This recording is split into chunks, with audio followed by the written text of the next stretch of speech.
এটা 3 অঙ্ক দিয়ে করলাম, তোমরা বাড়িতে 4 অঙ্ক দিয়ে প্র্যাকটিস করে দেখবে কি হচ্ছে। ওকে এরকম বলবে যে যে কোনো 3টা সংখ্যা গোল করে আমাকে যোগফলটা বলো, মনে মনে যোগ করবে আর বিয়োগ দেবে। ঠিক আছে, চলো। হ্যাঁ, এবারে ঘরে 4 অঙ্কের গুলা তোরা প্র্যাকটিস কর। এখন আমরা অঙ্কের আরেকটা বিয়োগ করা এবং সেই সংক্রান্ত ম্যাজিক শিখবো। বোর্ডে তোমরাই সংখ্যা লিখবে এবং সংখ্যাটাকে উল্টাবে। উল্টাবার অর্থ হচ্ছে যে শতকের ঘরে ছিল সে এককের ঘরে চলে আসবে, আর এককের সংখ্যা কোথায় যাবে? শতকের ঘরে যাবে। ঠিক আছে, চলো প্রথমে কে যাবে? কে লিখবে সংখ্যা? আচ্ছা পায়েল, চলো একটা 3 অঙ্কের ইচ্ছা মতো সংখ্যা লেখো। আমি দেখছি না, আমি উত্তর দিব খালি। দেখি তোমাদের ঠিক মতো করতে হবে, আমার ওইদিকে কোনো নজর নেই। আর ওই 3 অঙ্কের সংখ্যা লিখছে কিনা সবাই দেখবে। লেখা হয়েছে? এবার সংখ্যাটাকে উল্টাও, মানে শতকে যে ছিল সে এককের ঘরে, আর এককের সংখ্যা যাবে শতকের ঘরে। না মুখে বলিস না, আমি যেমন না জানি। লেখা হয়েছে? এবার বিয়োগ করো, বিয়োগ করো, সবাই দেখবে। বিয়োগটা ভুল করলে ওকে বলবে, সবাই নজর রাখো। দেখো বিয়োগ ফলের উত্তর আমি না দেখে বলে দেবো। চুপ চুপ, মনে মনে মনে মনে।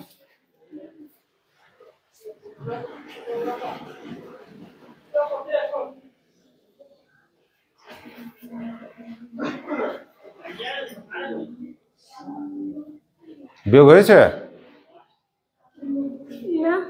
করো করো, বিয়োগটা করো করো।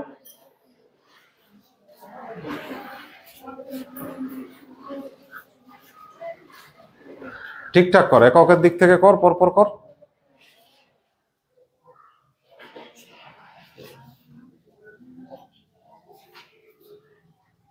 আগে এককের কর, তারপরে দশকের এবং শেষে শতকের। হয়েছে? হয়েছে? বিয়োগ হয়েছে? এইবারে তোমরা এককের ঘরে যে সংখ্যা আছে তাকে গোল দাও, আর শতকের ঘরে যে আছে তাকে গোল দাও। গোল করো। গোল দিয়েছ? এককের ঘরের অর্থাৎ প্রথম আর 3 নম্বর, মাঝেরটা ফাঁকা থাক। গোল দিয়েছ? ওই দুটো সংখ্যা যোগ করো দেখি, মনে মনে যোগ করো। যে দুটো গোল দিলে সেই গোল দুটো যোগ করো। আচ্ছা, যোগ করা হয়েছে? কত হলো যোগফল? 9। তাহলে তোমাদের দশকের সংখ্যাটাও 9 আছে, দেখো আছে। এই দেখো, তাহলে ম্যাজিক তো। দেখো আমি তোমরা কি সংখ্যা লিখেছে সেটাও জানি না, আবার বিয়োগ ফলও জানি না, কিন্তু উত্তরটা বলে দিলাম। বিয়োগটা ম্যাজিক থাকবে না শিখবে? আচ্ছা দাও, চকটা দাও, বলে দিই। দেখো তোমরা কি করেছিলে, একটা সংখ্যা লিখেছিলে কত? 8776। আর পরিবর্তন হয়ে কি গেল? 6 গেল শতকে, 8 গেল এককে, আর 7 এখানে। ঠিক আছে, এইবারে দেখো এই ধরনের অঙ্ক শুধুমাত্র কি 3 অঙ্কের সংখ্যাতেই হবে না 4 অঙ্কেও হবে? 4 অঙ্কেও হবে। শুধু মনে রাখবে যে এই যে উত্তরটা হয় বিয়োগ ফল হয়, এই উত্তরটাকে কি বলে? বিয়োগ ফল। বিয়োগ ফলে কি হয় বল দেখি? এই যে যত উত্তরটা আছে তাদের যোগফলটা মনে করে যোগ করো। কত কত আছে? 1 যুক্ত 9 যুক্ত 8। অঙ্কগুলা যোগ করো দেখি, সোজা যোগ কর। 8 আর 9, 9 আর 9 কত হয়? 18। এই যোগফলটা সব সময় কি হয় বল না? 9 এর গুণিতক হয়, মানে 9 এর যেটা নাম তারই। হ্যাঁ, 9 এর নামটা কত কত বল? 9 কে 9, 9 দুগুণে 18, 9 তিনে 27। তার মানে কি বুঝলি?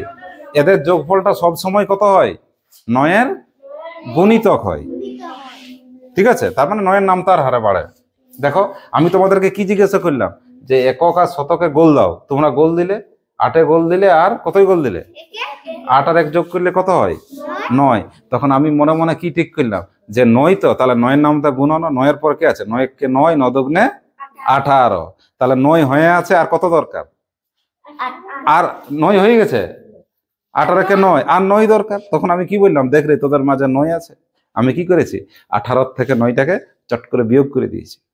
তখন কত পাওয়া গেল? তবে তো ম্যাজিকটা একটু মনে মনে যোগ বিয়োগ করবি, তবে না ম্যাজিক দেখাতে পারবি। তাহলে মাথায় কি রাখবি যে যোগফলটার নিচে 3 সংখ্যা হোক বা 4 সংখ্যা হোক, কি হবে? যোগফলটা সবসময় 9 দ্বারা ভাগ যাবে। তার মানে 9 এর গুণিতক হবে যোগফলটা, বুঝলি?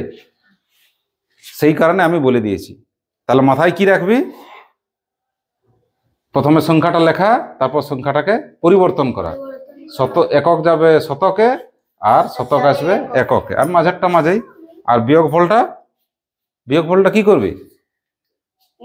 বিয়োগফলটা একক আর শতকে গোল দিয়ে করাবি, আর বলবি তার যোগ করো, আর আমাকে যোগফলটা বলো।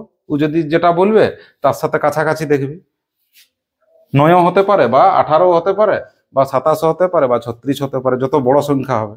এটা 3 অঙ্ক দিয়ে করলাম, তোমরা বাড়িতে 4 অঙ্ক দিয়ে প্র্যাকটিস করে দেখবে কি হচ্ছে।